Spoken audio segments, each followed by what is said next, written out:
So you're at Olsen Perri Wines. I'm Will Perri. Mark Olsen. This is the 55, the old 55. She's the Italian-made imported basket press that we torture ourselves with every year at harvest time.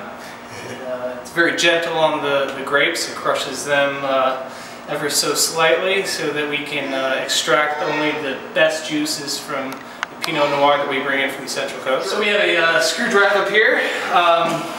It screws up and down.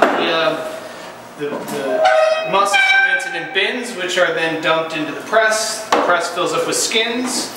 We put these two wooden blocks on there and stack of blocks to kind of make up the space.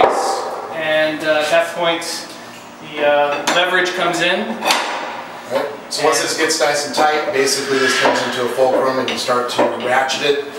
You have a couple of different basically sizes in here. So it's a 2-speed. Right. So you start out on the higher speed and basically it goes a little bit faster until you get down to where it's just moving by a little bit every single time you're hitting it. And so it just moves by very small increments and is able to get kind of the leverage you need. And it's a lot of work. You end up with blisters, but you also end up with really nice juice. How much was this? Maybe, I think it was like maybe like 2,500.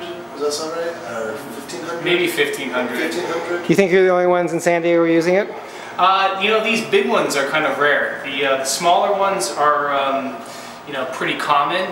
Home winemakers a lot of times will use the little ones. You know, if you're making less than a barrel, it makes pretty good sense to just use a little basket press. You know, this works for the amount of wine we make, but you know, it's more effort, but it's better quality product at the end. If you were making hundreds of barrels of wine, this probably wouldn't work. You would be hating life. But our principle is not to make the most that we can make. We're trying to make the best we can make.